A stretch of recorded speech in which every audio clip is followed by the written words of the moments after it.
Australia says it's trying to restore order at the Christmas Island Immigration and Detention Centre. One Australian politician says the facility is in meltdown.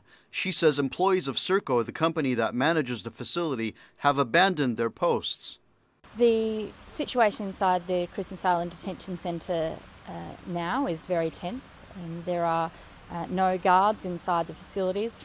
Sources inside the facility say the violence began over the weekend after the death of an Iranian Kurdish refugee who tried to escape.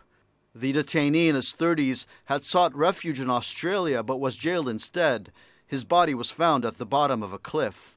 We also know that he was suffering from very severe psychological and physical harm due to not only the traumatic circumstances which he fled from as a Faili Kurd who'd been in Iran, but also due to his treatment in Australia being in prolonged detention, which caused him severe harm and also at times left him suicidal.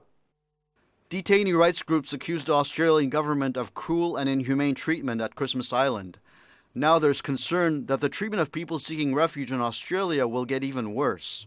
Now, these are people who theoretically are staying on Christmas Island, choosing not to come back to New Zealand because we know, under the advice we've had from the Australian government, they could do that.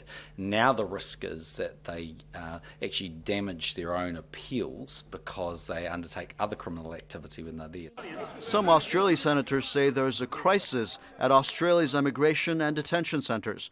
They say it's time for the government to start being upfront about the conditions at these facilities. We take the management of the detention centre network very seriously.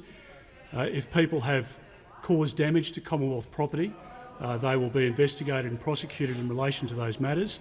Australia says although it takes a tough stance on asylum seekers, it tries to meet international standards when it comes to looking after them.